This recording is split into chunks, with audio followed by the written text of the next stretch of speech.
Now, the USSR, commie blocks, Tetris, fake hats, guys named Yuri, participating in Yowie, and this banger of a movie. It's safe to say that this massive country spanning from the shores of Japan to the most peaceful sanctuaries on planet Earth defined the turn of 20th century history. Recent history including tensions and overthrown governments thanks to the hard work of the common people.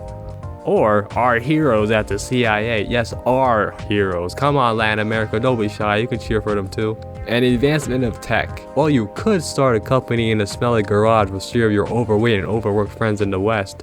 You could have a job in the military, just happening to create a couple games on your lunch break. And you know, we could get a little consumery here too. Hide the money, y'all! There's poor people around! So let's explore how gaming was behind the Iron Curtain. I'm so excited for this video. There must be so much to talk about in terms of the hardware and the history. Wait. Oh no, this can't be. This can't be. Oops, all Pong consoles. Now how the heck am I gonna make this video interesting? Like, look at this, the Electronica Video Sport 3 from the mid to late 80s. I can't lie, it's got a certain aesthetic to it. The sleek black, the triangle middle, a place to fit your white monster, we got it all. I really like how these consoles give you pistols out the box, but instead of just simply giving yourself a pat on the back when you clear the mission, like in the satanic warshipping West, a KGB officer breaks into your home and sends your ass to Havana, Cuba if you do well enough. The controllers take weird shapes like the lighter, for example. Either it looks like a mic or a TV remote. You can never predict its next move. Like, am I supposed to sing with this? You gotta admire how different each console looks. It's like seeing a bunch of different cars on the highway that aren't the same monotone slop colors. What's notable for me, however, is the dates these consoles were sold. While the other side of the globe were enjoying the best of the 16-bit era, and heck, even getting a taste of early 3D, these 20-year-old out-of-date Pong consoles were one of the best bets you can get in the USSR. And yeah, I'm not dumb, I can see that the economy was on its last legs. A search for any form of originality into entertainment would basically be like driving in the African desert in a Toyota pickup truck. Just like the West, you had to improvise. Let's take one sport available to us, which is Pong, and turn it into like 5 somehow. With the aforementioned shooting games, you have other variations of Pong, like tennis and asshole tennis, for example. Overall, it's all good stuff, but if I gotta talk about Pong ever again in detail, I'm doing a 5-star backflip off the Golden Gate Bridge. Man, I always suspected this starving African child was onto something. Wait a minute. There we go. Imagine walking around freaking hungry or something while you're trying to get a game of catch the egg in, prepping yourself for another revolution that gets quelled. That might sound weird, but there's really no limit as gaming is concerned, handheld or console. It's not about the quality sometimes, it's that if it exists. If they truly cared about quantity though, they would have hit up like Tiger Electronics or something for an under-the-table drug smuggling trade. I mean, reputable business deal for some sweet bangers. 16-bit, 8-bit, 4-bit, 2-bit, 1-bit, half-bit, quarter-bit, For me being harsh on the quality, these illustrations are really charming. One of these starred Winnie the Pooh. Winnie the Pooh. I said Winnie the Pooh. Thank you. Both are pretty adorable in their own right. I'm happy the Russians did his cousin justice. These screens are really wide. You see the structure, top half for the game and the bottom for the controller. Like, rest in peace, you have like small pockets. How are you gonna explain how this stick that plays dodge obstacles in your car, but you gotta really use your imagination, and knuckles isn't actually just a modified hand grenade to end somebody's life? To be fair, I do think changeable cartridge screens are an interesting idea. In life, you gotta copy from the best, and that's what they did. The ALF TV game, or what Google thinks is ALF the TV game. Or what in darnation is that? We go to Belarus in the year of 1993. They coped with the changing climate of geopolitics by stealing a ZX Spectrum and turning it into this Famicom looking variant. Wait, is that a traditional controller? And cartridges? Holy, we are advancing right now. Wait, rewind the darn clock. Why is the D-pad there?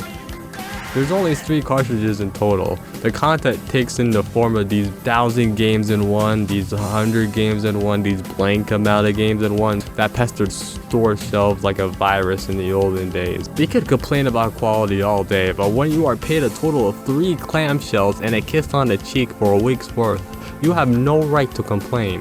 The leap we've taken graphically anyways has been something else. It's like the natural progression of gaming history we're all accustomed to, but pushed back a decade. At this rate, we're gonna get a Zelda Majora's Mask clone where Link has to survive in the St. Petersburg gangster world before a moon with a really Eastern European face hits you.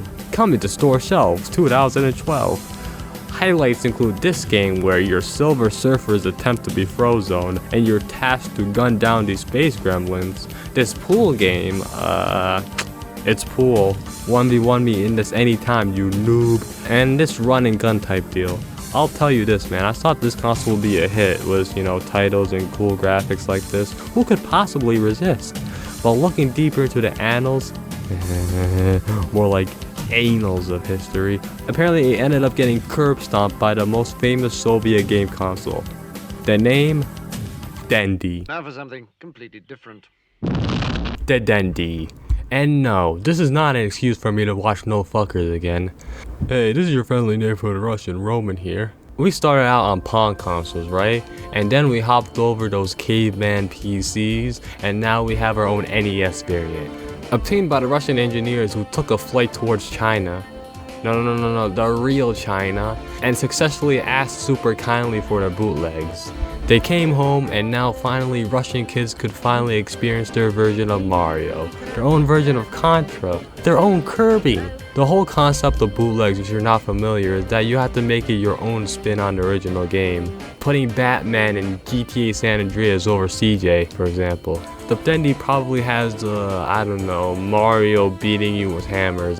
It's funny because Dendi isn't actually a specific device. It's a series of consoles that span to the 16-bit era, because they had the balls to sell Sega games and Nintendo games at the same time.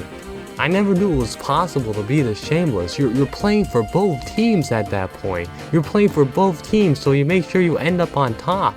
Even the mascot looks off, like he has a crippling crack addiction and he's trying to hide it for the kids. Eventually Nintendo caught wind of this and asked him to stop selling Sega consoles, or else they'll, shoot the founder on a boat, Soprano style. Getting whacked? I remember what that's like. Shit City. The benefit, however, is that the Dendi and Nintendo did partner up at one point. Friendship with Sega over, now Nintendo is my new friend. So it's nice to see Russia and Japan on the same side for once. Overall, the Dendis look back on fondly. The first real wave of interest in gaming for Russia started at this pivotal moment, and the culture for video games came with it. Now you can pick up a magazine that talks about Dendi. You can boot up the TV and there's a show about Dendi. Look outside and it's Dendi. Look to your right and it's Dendi. Dendi here, Dendi there, Dendi everywhere.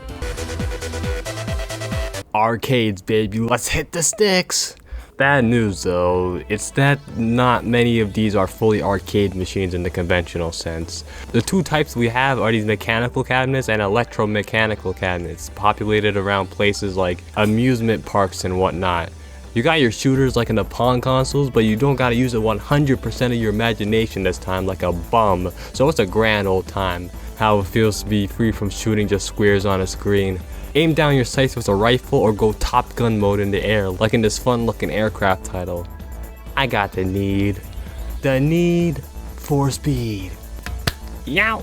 There's still a certain charm to looking at these mechanical boxes though. Seeing cutouts interact with light to stimulate a shot being fired across the sea in a submarine game, for example. It sort of works for me, so I can't imagine how sick it must have been as a little guy in those arcades. The fully electronic options are a treat, however, and as technology advanced, we got some real pieces of work that were developed in-house and not imported from frickin' Uzbekistan or something. My personal favorite has got to be the Fisherman's Cat. It was on this machine called the TIA MC1 that let you replace your games and had 12 total titles. Sound familiar? I think it's a super rare machine and some of the games are lost media, But this game specifically is too unbelievably goofy to ever be lost. Oh no, you would have to fight the now sentient video game to keep it silent. Because, unless my eyes are lying to me right now, that's Garfield in a scrap with a bird while it's eating worms off the grass.